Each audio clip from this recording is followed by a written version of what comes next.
할렐루야. 하나님의 크신 은혜와 평강이 주일 아침에도 주님 앞에 신실하게 예배로 깨우는 저와 여러분의 삶에 함께 하시기를 주님의 이름으로 축원합니다. 오늘 말씀의 제목은 내가 심판하러 이 세상에 왔으니입니다. 내가 심판하러 이 세상에 왔으니입니다. 오늘 본문은 크게 두 부분으로 나눌 수 있습니다. 먼저 35절에서 38절은 보게 된 맹인을 다시 만나신 예수님입니다. 보게 된 맹인을 다시 만나신 예수님입니다. 39절에서 41절은 심판에 대해 말씀하시는 주님입니다. 심판에 대해 말씀하시는 주님입니다. 우리가 잘 알듯이 예수님은 사람을 찾아가시는 분이었습니다. 맹목적이거나 우연히 만나지 않으시고 하나님의 아들이신 예수님이 어떤 분이신지를 나타내시기 위한 목적으로 사람을 찾아가시고 마을을 살피신 분이었습니다. 오늘 본문이 기록된 요한복음 9장 35절에도 예수님이 그를 만나사라고 기록하고 있습니다. 여기에 나오는 이 만나다라는 표현은 두 가지 의미로 쓰일 수 있는 단어가 쓰였습니다. 하나는 우연히 만나다 할 때 쓰이는 표현으로 쓰일 수도 있고, 또 목적을 두고 의도적으로 만나다라는 의미로 쓰이기도 합니다. 특별히 오늘 본문과 복음서에 기록된 예수님이 누군가를 만나다 할 때 쓰였던 이 단어는 의도적으로 목적을 가지고 만난 그 만남을 의미한 표현이었습니다. 오늘 본문이 기록된 요한복음 9장은 예수님께서 날 때부터 맹인된 사람에게 찾아가셨던 사건에 대해 증거하고 있습니다. 시작은 날 때부터 맹인이었던 사람의 눈을 뜨게 하신 이야기로 시작하지만 사실 오늘 본문은 예수님께서 이 일을 통해서 우리의 죄를 사하시는 분이며 세상을 심판하시는 분임을 증거하는 아주 중요한 내용을 담고 있습니다. 저는 오늘 말씀을 통해서 심판하시는 예수님 앞에 서는 성도가 준비해야 되는 것은 무엇인지 함께 나누며 기도의 제목으로 삼고자 합니다. 첫째로 분명한 믿음을 준비해야 합니다. 분명한 믿음을 준비해야 합니다. 오늘 35절의 말씀에 나오는 이 요한복음 9장에 나오는 그 사람은 예수님의 은혜와 능력으로 눈을 뜬 맹인이었습니다. 바리새인들은 그 사람에게 일어난 일을 함께 기뻐하고 또 그에게 정말 잘 되었다고 축하하기는커녕 오히려 창세 이후로 맹인의 눈을 뜨게 했다는 이야기를 들어보지 못했다는 핀잔을 말하며 쫓겨내었습니다. 이 사람은 오히려 사람들에게 칭찬과 정말 잘 되었다는 축복의 말을 듣기는커녕 사람들에게 핀잔을 듣고 비난을 받으며 죄 가운데 태어난 사람이라고 여겨지며 쫓겨났습니다. 버림받은 사람, 죄 가운데 태어났다고 여겨지는 그런 하늘로부터도 버림받았다고 여겨지는 그 사람, 또 마을에는 유력한 사람들에게 쫓겨났던 그 사람에게 예수님은 찾아오셨습니다. 그리고 물으십니다. 내가 인자를 믿느냐? 조롱을 받고 핍박을 당하는 인생이고 사람들로부터 버림을 당한 인생이지만 그 조롱하는 대상을 이기고 꺾어버리는 것보다 더 중요한 것이 있음을 예수님은 오늘 우리에게 말씀하고 계신다는 것입니다. 그것은 우리 안에 내 인생을 돌보시고 인도하시는 분에 대한 확실한 믿음이 있는가라는 질문이었다는 것입니다. 사랑하는 성도 여러분, 우리가 나를 고쳐주신 그분, 내 삶에 찾아오신 그분, 내가 알지 못했을 때, 내가 보지 못할 때에도 나를 먼저 알아보시고 찾아오신 그분에 대한 믿음을 가져야 될 줄 믿습니다. 오늘 우리가 잘 알듯이 부활하신 주님을 만난 제자들도 예수님에 대해 먼저 알아보지 못했습니다. 사실 예수님이 부르신 12 제자들도 먼저 예수님이 하나님의 아들이심을 알고 예수님께 먼저 찾아온 사람들은 없었습니다. 예수님이 먼저 찾아가셨고 먼저 손 내미셨고 내가 그분임을, 내가 그 메시아임을, 내가 하나님의 아들임을 먼저 증거할 때 믿음으로 반응하여 제자의 인생을 살아갈 수 있었습니다. 사랑하는 성도 여러분, 성경이 우리에게 증거하는 것은 성도에게는 명확한 믿음의 대상이 있다는 것입니다. 우리가 믿고 의지하고 따르는 분이 누구인지에 대한 명확한 고백이 있어야 된다는 것입니다. 따라서 분명한 믿음은 나는 할 수 있어, 혹은 내가 저 일은 충분히 할 수 있어 라는 자기 확신이 아니라 내게 은혜를 베푸신 분, 내 믿음의 대상이 오직 예수 그리스도입니다 라는 명확한 내 믿음에 대한 방향을 고백하는 것이 분명한 믿음인 줄 믿습니다. 히브리서 12장 2절은 이렇게 말씀합니다. 믿음의 주요 또 온전하게 하시는 이인 예수를 바라보자. 아멘. 성도는 예수님께 초점을 두는 사람입니다. 특별히 내가 무엇을 믿는지를 정확히 알아 내 인생에 찾아오신 예수님, 내 인생을 살피시고 돌보시는 그분이 누구인지를 정확하게 고백하는 사람입니다. 때로 사람들은 이단이 유혹하고 또 더 성공을 줄 수 있을 만한 종교를 쫓아가는 사람들도 있다는 것을 듣게 됩니다. 그러나 우리는 우리의 믿음의 대상을 분명히 해야 합니다. 때로는 오늘 말씀과 같이 내 육신, 처음부터 눈을 뜨지 못한 인생이었지만 내게 찾아와 눈을 뜨게 하셨고 그 은혜를 경험했지만 사람들로부터 비난과 조롱과 버림을 받은 인생인 내 인생, 그럼에도 불구하고 나는 예수님을 믿고 싶습니다 라고 고백했던 이 복에된 맹인과 같이 믿음의 방향을 명확히 아는, 그리하여 예수님께로 칭찬과 정말 충성된 종이라고 칭찬받을 수 있는 저와 여러분의 삶이 되시기를 주님의 이름으로 축원합니다. 광야를 읽다라는 책이 있습니다. 이스라엘의 광야를 통해 영적 교훈을 이렇게 나누는 책인데요, 이런 내용이 있습니다. 광야는 방향만 정확하면 광야도 두렵지 않다라고 말합니다. 광야 같은 세상이지만 좋은 가이드가 있고 나침반이 있으면 길을 잃을 염려가 없다는 것입니다. 우리가 광야 같은 시간을 경험할 때가 있습니다. 사람들에게도 인정받지 못하고 또 오히려 좋은 일이 내 인생에 있음에도 불구하고 사람들로부터 인정받지도 못하고 또 하늘도 나를 버린 것처럼 느껴질 때가 있습니다. 그때 우리에게 위로가 될 뿐만 아니라 그때에도 우리 인생의 길을 잃지 않게 하는 것은 분명한 믿음, 예수 그리스도가 내 인생의 방향을 알려주시는 분, 내 인생을 인도하시는 분임을 고백하는 그 믿음이 우리로 하여금 길을 잃거나 방황하지 않게 한다는 것을 기억하며 오늘도 분명한 믿음으로 살아가는 저와 여러분 되시기를 주님의 이름으로 축원합니다. 둘째로 낮아진 마음을 준비해야 합니다. 낮아진 마음을 준비해야 합니다. 오늘 말씀해 보면 날 때부터 맹인이었던 자가 38절에 예수님께 절했다라고 말씀하고 있습니다. 오늘 말씀에 나오는 이 절했다라는 것은요, 프로스케노라고 하는데, 이 말은 프로스는 무엇에게라는 뜻이고 퀴네오는 입맞추다라는 뜻입니다. 특별히 이 표현은요, 고대 사회에서 종이 주인에게 존경심을 가지고 그 발에 입맞추는 것을 가리키는 그런 이미지를 떠올리게 하는 표현이었습니다. 따라서 이 말은 이 눈을 뜨게 된 맹인이 이제는 내 눈을 뜨게 해준 사람을 단순히 은혜를 베푼 사람, 눈을 뜨게 해준 사람 정도로 여기지 않고 내 인생의 주인으로 여기며 이 사람을 내 인생의 주인으로 여길 정도로 높였다라는 것을 우리는 알 수 있습니다. 사랑하는 성도 여러분, 우리의 예배는 어떤 예배입니까?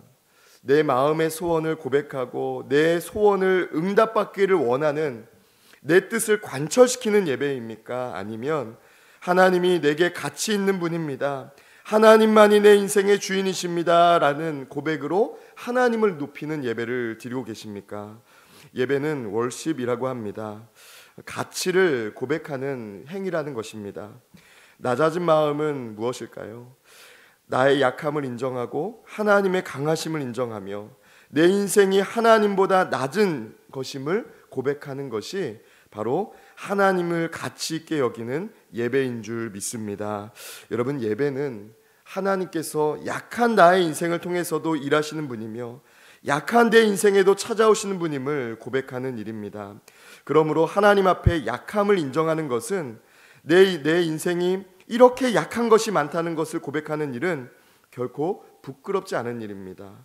오히려 하나님, 저는 약합니다, 여전히 부족한 것이 있습니다 라는 낮은 마음의 태도가 하나님 앞에 우리를 온전하게 한다는 것을 기억하는 저와 여러분 되시기를 주님의 이름으로 축원합니다.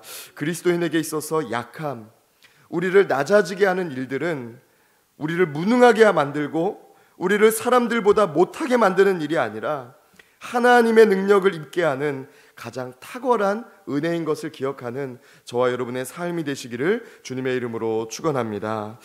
저는 몇 주 전에 확진이 되었습니다. 그러다가 이렇게 회복하고 나왔는데요.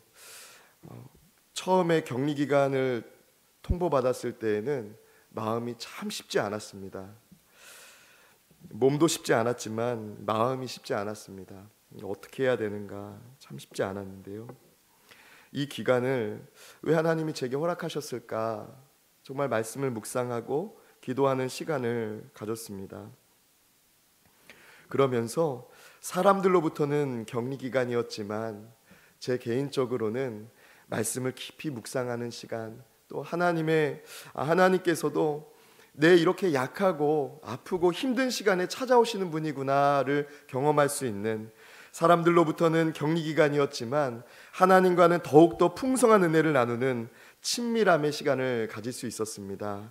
사랑하는 성도 여러분, 저와 여러분이 때로는 우리가 약함을 인정할 수밖에 없는, 오늘 본문에 나오는 날 때부터 맹인이었던 사람과 같이 이전의 삶을 기억할 때 너무나도 비참한 자신, 또 지금 사람들로부터도 버림받은 자신을 볼 때 힘든 시간이었지만 그 시간이 가장 큰 은혜를 경험할 수 있는 시간임을 기억하시면서 오히려 내 인생의 약한 때가 하나님의 큰 은혜를 경험할 수 있는 시간이구나를 고백하며 하나님 앞에 낮아진 마음으로 승리하는 저와 여러분의 삶이 되시기를 주님의 이름으로 축원합니다. 데이빗 비빈이 쓴 유대인의 눈으로 본 예수라는 책이 있습니다. 여기에 보니까 성경에 기록된 약함, 가난함, 상한 마음, 애통하는 일은 자신이 온전히 하나님을 의지하고 있음을 깨닫는 백성들이 고백하는 표현이라고 말하면서 자기들이 아무것도 아니며 가진 것이 없고 하나님의 도우심 없이는 아무것도 할 수 없음을 고백하는 사람이 가장 능력 있게 쓰임받는 사람이다라고 말하고 있습니다. 사랑하는 성도 여러분, 저와 여러분을 낮아지게 하시는 하나님의 일을 경험하셨습니까? 그때가 가장 하나님이 우리의 삶에 큰 은혜를 베푸실 때임을 기억하시면서 하나님 앞에 자신을 낮추고 부족한 사람인 것을 인정함으로 하나님이 높이시는 믿음의 사람 가정 되시기를 주님의 이름으로 축원합니다. 끝으로 하나님이 하시는 일을 증거하는 사람입니다. 하나님이 하시는 일을 증거하는 사람입니다. 여기서 하나님이 하시는 일은 죄의 문제를 해결하는 일입니다. 요한복음 9장은 날 때부터 맹인된 자가 예수님을 만난 이야기를 들려주고 있습니다. 그런데 그 결말이 독특합니다. 눈을 뜨게 된 이야기인데 죄에 대해서 말하고 있기 때문입니다. 그것도 눈을 멀쩡히 뜨고 있는 사람들에게 맹인이라고 말씀하고 있습니다. 다른 말로 하자면 죄에 대한 이야기라는 것입니다. 하나님께서 우리 삶에 어떤 일을 하시는 분인지, 예수님께서 왜 날 때부터 맹인된 자에게 찾아가셨는지를 알게 해주시는 중요한 내용이 오늘 9장의 마지막 부분이라는 것입니다. 여러분, 죄가 많아서 아플 수도 있지만 그렇지 않을 수도 있습니다. 죄가 많은데도 드러나지 않은 사람들도 많이 있습니다. 그러나 성경은 부러워하지 말라고 말합니다. 왜 그렇습니까? 하나님께서 하시고자 하는 일이 있기 때문입니다. 죄가 많은 인생을 통해서도, 죄 짓지 않고 하나님 앞에 열심히 사는 인생에게도 하나님은 하시고자 하는 일이 있고, 죄가 많은 인생을 통해서도 하나님은 하시고자 하는 일이 있습니다. 40절 말씀에 예수와 함께 있던 바리새인들이 묻습니다. 우리도 맹인인가? 하나님이 하시는 일을 보지 못하는 사람, 그 사람이 맹인이라고 오늘 예수님은 답하고 계십니다. 육신에 눈을 뜨고 있으며 예수님 곁에 있지만 지금 예수님이 어떤 일을 이루시는지 관심도 없고 깨닫지 못하는 그 바리새인들이 영적으로 무지할 뿐만 아니라 죄인이라고, 맹인이라고 말씀하고 계시는 겁니다. 사랑하는 성도 여러분, 우리 신앙생활이 영적으로 깨어있는, 영적으로 눈을 뜬 상태여야 될 줄 믿습니다. 눈을 감고 걸으면 신기할 정도로 불안합니다. 앞에 아무것도 없는 걸 보고 눈을 감았는데 뭔가에 부딪힐 것 같고, 바닥에 아무런 장애물이나 구멍이 없는 걸 확인하고 눈을 감았는데도 불구하고 한 걸음 내딛기가 쉽지 않다는 것을 우리는 경험하게 됩니다. 여러분, 영적 무지, 영적으로 눈을 감고 있는 사람도 마찬가지입니다. 전진할 수 없는 사람입니다. 영적으로 성장하기 어렵고 임마누엘의 주님이 곁에 계심에도 불구하고, 내 삶에 은혜를 주셨음에도 불구하고 깨닫지 못하고 하나님이 어디 계시는가, 내가 맹인인가 라고 묻고 있는 우를 범할 수 있는 사람이 영적으로 맹인이라는 것입니다. 눈은 떠 있으나 예수님을 믿지 못함으로 죄인이 되고, 결국 내 안에 있는 죄가 그대로 남게 되어 하나님과 동행할 수 없는 존재가 되어버리는 것이 영적 맹인의 결국이라는 것입니다. 하나님이 하시는 일, 죄를 해결하시는 일을 볼 수 있도록 우리는 영적 무지를 깨뜨려야 될 줄 믿습니다. 존 오웬의 영적 사고라는 책을 보면 생명과 평안을 주는 영적인 생각을 하라고 말하면서 영적으로 묵상하는 몇 가지 규칙을 말합니다. 저는 그 중에서 5가지 규칙 중에서 2가지가 참 인상적이었는데요.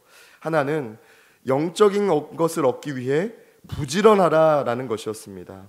2번째는 시간의 일부를 영적으로 생각하는데 헌신하라라는 것이었습니다. 헌신이라는 것을 우리는 어떤 일을 하는 것, 어떤 노력을 하는 것에 우리는 하는 것을 생각하지만, 힘을 쏟는 것을 생각하지만, 영적인 일을 하는 것, 영적인 생각을 하는 것에도 헌신해야 되고 부지런해야 된다고 존 오웬은 말하고 있습니다.